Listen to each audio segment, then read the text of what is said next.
Amen Stories team thanks you for watching the video. Please subscribe and like to bring God to everyone.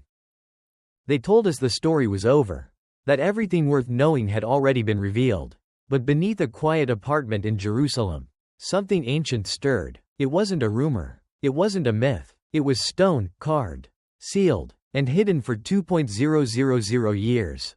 Inside that tomb were names that echoed through the Gospels, and symbols that echoed through eternity. This is not just a discovery. It's a sign, a message from the dust. And maybe, just maybe, it was meant for us. For now. I wasn't supposed to be there. I wasn't a theologian. I wasn't an archaeologist. I was just a cameraman. A technician. A pair of hands trained to hold a remote and keep a robot steady while it peeked into the earth beneath a crumbling apartment in Talpiot, Jerusalem. But when the drill finished and we slipped the lens through that tiny hole, no wider than a coffee mug, my breath caught in my throat. Darkness. Pure black. Undisturbed for what may have been 2,000 years. Then, shapes began to emerge. Bones. Yes. Stone boxes, ossuaries, arranged like forgotten books on dusty shelves. And then, symbols. The first one we saw was a fish. Not just a fish, a massive one. With a human figure emerging from its mouth. Jonah, someone whispered beside me, and in that instant, I knew I wasn't just filming a tomb. I was witnessing a sign. The very sign Jesus said would be the only proof of who he truly was. They call it the sign of Jonah. I'd heard the story as a child, how Jonah fled from God, was swallowed by a great fish, and lived inside its belly for 3 days. Then, by grace alone, he was spat out onto the shore and sent to warn Nineveh. Jesus once said, just as Jonah was 3 days in the belly of the fish, so shall the Son of Man be 3 days in the heart of the earth. Now imagine standing there, in front of a tomb, sealed for 2 millennia, and seeing that exact image carved into limestone. It didn't feel symbolic. It felt intentional. This wasn't an artist's interpretation. The details were too exact. The seaweed around the head, exactly as Jonah had described in his prayer from the depths. The arms, the legs. It wasn't metaphor. It was testimony. We moved deeper into the tomb.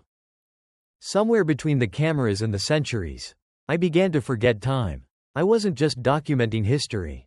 I was being invited into a message preserved in stone. One of the ossuaries caught our attention. It had something carved between the traditional rosettes, not flowers. Not decoration. A phrase. Jehovah raise up. 4 words. That's all. But to anyone who knows ancient Hebrew custom, those words were thunder.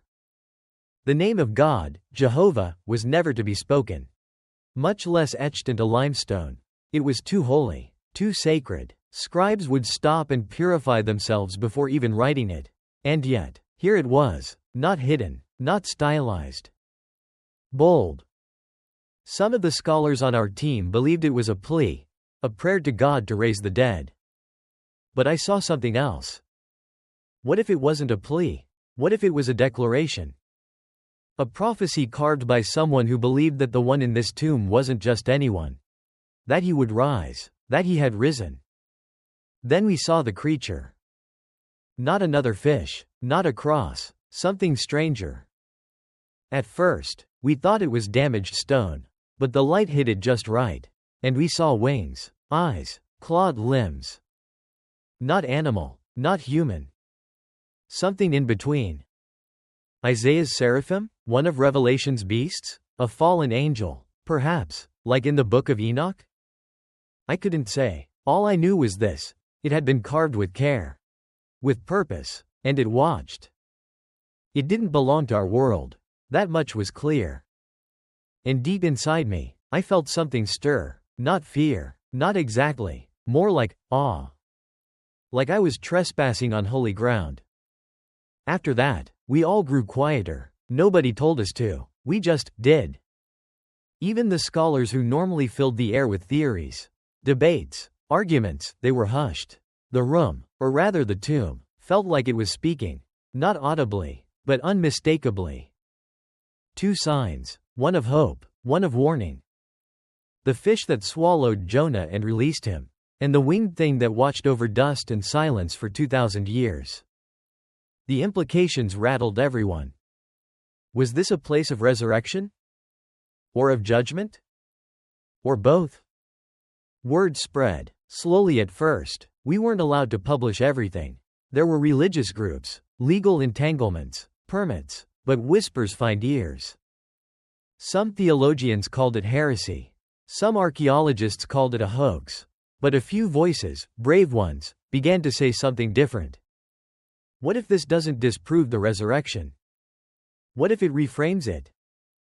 Dr. Tabor, a quiet man with kind eyes, said something I'll never forget. The resurrection, in the earliest Jewish Christian thought, wasn't necessarily about flesh reanimating. It was about divine vindication, the exaltation of the soul.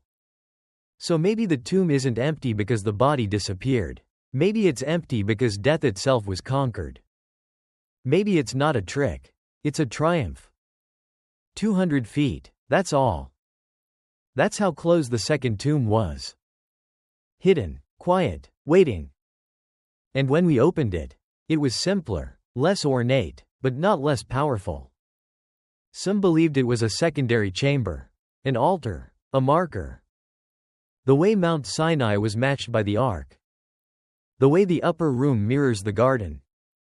Perhaps this second tomb was never meant to hold bones. Perhaps it was meant to hold a message. That resurrection is not an ending. It's a beginning. I kept filming. Day after day. But my heart wasn't behind the camera anymore. It was somewhere else, caught between heaven and stone. I thought about Amos. Surely the Lord does nothing without revealing it to his servants. I thought about Ezekiel. Can these bones live? And I thought about Jonah, praying in the dark, seaweed wrapped around his head, alone in the belly of the beast. Not forgotten. Just waiting. Like this tomb. Like us. I don't think this was meant for scholars or documentaries or museums. I think this was meant for us. For this generation. We live in chaos. We scroll endlessly. We believe lies more easily than truth. And maybe, just maybe, heaven knew that we'd need something real to wake us up. Not a sermon. Not a dream. But stone. A carved message from 2,000 years ago that simply says, Jehovah. Raise up. Not a threat, an invitation. Romans says, it is time to wake up from your slumber. Maybe this is the alarm. The bones have been found. The names uncovered. The forbidden name carved in defiance. Maybe Jonah isn't just a prophet. Maybe he's a mirror. A man swallowed by judgment, and returned by mercy. And maybe that is what resurrection really is. Not escape. Not magic. But mercy.